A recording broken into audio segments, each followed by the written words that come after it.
Howdy everyone, today's Jolly Lark is Bear Riders.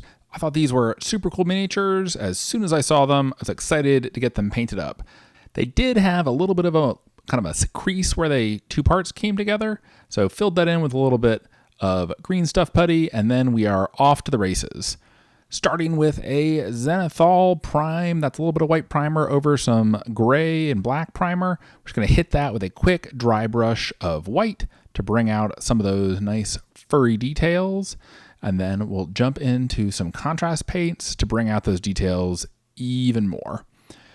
This is like contrast paint. I have using the Pro-Acryl Transparent Brown, which is this really nice, warm, rich brown. It's a color that's kind of missing from the Citadel Contrast range. It's just a brown with a lot of yellow in it, kind of just an orangey brown that it goes on really nice and easily over that Zenithal base coat. I'm not looking to get puddles of paint here, just kind of a nice even layer all over the bear's fur. Once you've got that evenly applied all over the bear, let that dry, and you've got something like that. The white over the black primer gives you a little bit of variation in the fur before you even get started. And then that's the biggest part of the miniature. We'll let that dry, and then we're going to go in with some Citadel Basilicanum gray, partially just so that these models aren't brown on top of brown. We're going to make all of the wood bits gray. Often aged wood is kind of grayish. So we got all the wood painted in with some gray. Next up, time to put a little Guilliman flesh on all of the skin tones. Now, tell me what you think of this in the comments. I was kind of merciless when editing down this video to try to get this into more of a short, under 15-minute recipe video rather than the longer, more detailed painting video like I did recently for the Stormcast Dragon. But see what you think. Do you like the shorter format? Do you like having the longer, more detailed painting where you're seeing every step of the way, sped up? Let me know. I'm still trying new things with the channel, but we've really appreciated how many people have joined, how many people have subscribed. It's been fun making these videos, and we hope will stick with us for even more. And let me know what else you'd like to see. So just to go into a little bit of painting philosophy here, we'll keep this video running for a moment. While I've got the flesh out and on my palette, just keep an eye out for other things you can do with the color that's in front of you. My paint kind of splorted out there, and I got a little bit too much of it on the palette. So I was kind of looking, like, what can I do with a little bit more of this paint? After detailing in the hands and the face, not a lot of skin on these models.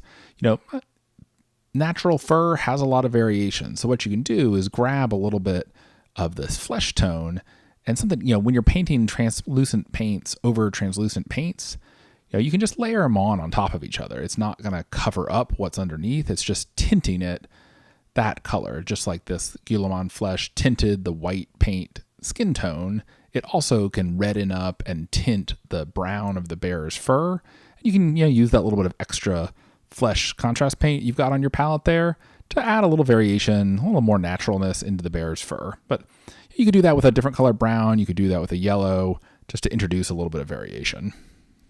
For these models, I knew I wanted to go for kind of a light leather, buckskin, deerskin sort of look for the leather. I wanted these models to have enough light colors on them to still be striking on the tabletop. So I went with that kind of light yellow undyed leather. This is the Citadel Contrast Aggaros Dunes. Again, not puddling it up, just all over the clothes. So I did things a little bit out of order here. So right here, what we're going to do is put on a layer of Citadel Cygor Brown. I'm going to put a little bit of brown on all the leather bits, and then we're going to go in and weather the leather a little bit. I missed this saddle the first time around, so we're doing this slightly out of order, but I'll show you the weathering step next. But you want to go ahead and put all the browns on first before you do the weathering, and that'll make your life a little bit easier. With the darker brown, it's a good opportunity just to add a little bit of contrast into the miniature. You pick out some straps and wrappings and stuff like that, because you introduce some more variation. So we're going slightly backwards in time. You'll note the unpainted saddle there. And what I've done is grab a little chunk of sponge. You can use kitchen sponge, you can use a natural sponge. The foam that comes in like miniature cases works great for this. And you can see I'm just dabbing on a little bit of the Pro-Acryl Bright Ivy. Just kind of tapping all over the leather bits. Kind of, if you get a little dot of ivory on some of the bear's fur, no big deal, but I'm trying to keep it on the clothing. This is a really fast way to quickly get some wear and scratches on the leather without spending too long hand painting. So we're going to grab the Cygor Brown again. We're going to darken up some of the bear's legs. If you look at pictures of grizzlies, their legs are much darker than the upper parts of their bodies. So we'll just kind of quickly brush in a little bit of dark brown. You can see that darkened up the legs there. And then as a next step, we're going to go in with a small sharp brush and just hand paint in some highlights with the Pro-Acryl Bright Ivory. You could do this with a dry brush. These are big enough models that I feel like I'd rather pick out the highlights with a brush and just draw the eyes to some of the outermost areas and not necessarily dry brush everything. But it's picking out the edges. It's picking out little bits and highlights on her hair, top of the shield, that sort of thing. Next up, we're going to grab some black contrast paint. We'll put that on the hair. And then we're also going to use that to darken up some of the shadows on the miniature and paint all of the areas that are going to become metal. It's a good opportunity to go in and darken up some of the areas, especially on the top of the miniature, that aren't quite as dark as you might like, given that you started from a light primer coat. So you can see here just running a little bit of that Black Templar along a seam and into the cracks and crevices can help boost the contrast just a little bit. You can kind of give it a swipe underneath things. It flows well under the leg there. Kind of just follow that line and that see how that kind of increases the contrast on the miniature there.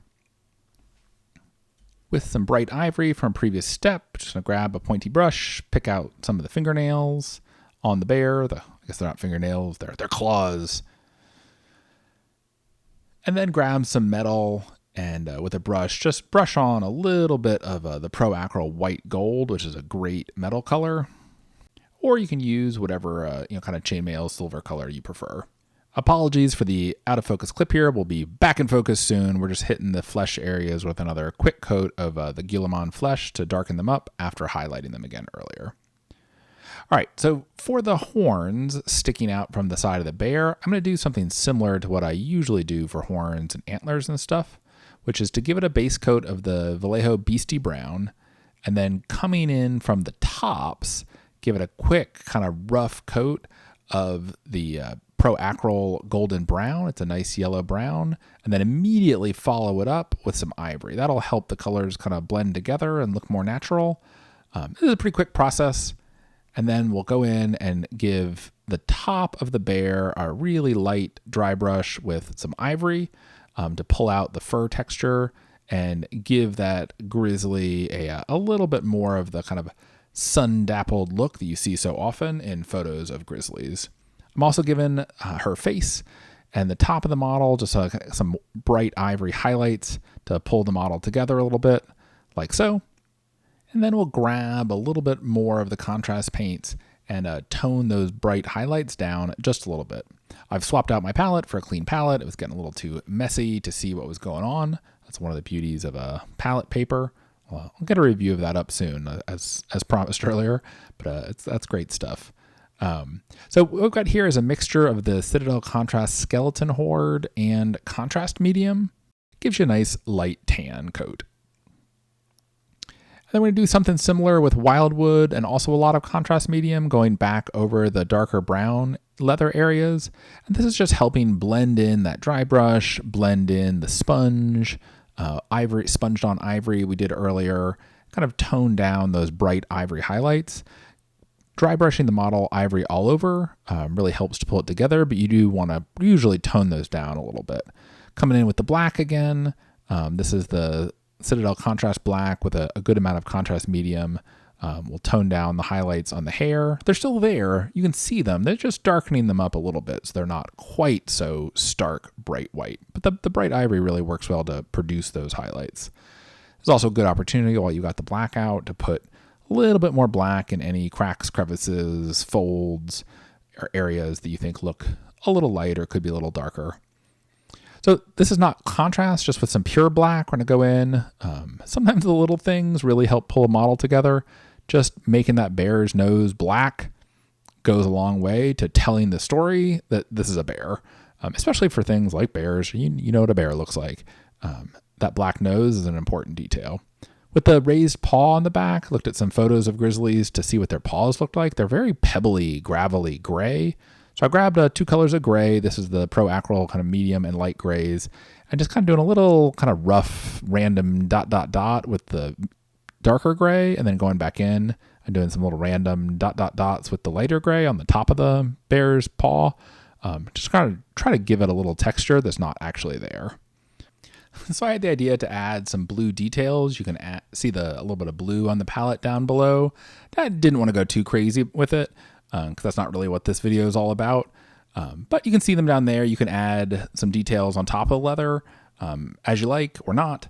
And you totally can skip that step and make it a little easier on yourself. So as a final step for the miniature, to help define the shapes of the miniature and deepen the shadows, what I've done here is grab some Pro-Acryl transparent black, and it's a really neat paint. If you don't have a pot of this and have the opportunity to pick some up, I really would highly recommend it. It functions really differently than Nuln Oil. Because it's not a wash, it's not running all over the place, we're just targeting it on the areas of the miniature that we want to be a little bit darker. Backside of the shield, their hair, underside of the bear. Don't be afraid to rub off a little with your fingers. That works well as a highlighting technique. And it just really helps deepen and define the miniature and give it a more dramatic contrast quickly over what you've already done. That was so much fun to paint. I painted up 7 more. So hit that subscribe button. We'll have more videos coming soon. And thank you again so much for joining us for today's Jolly Lark.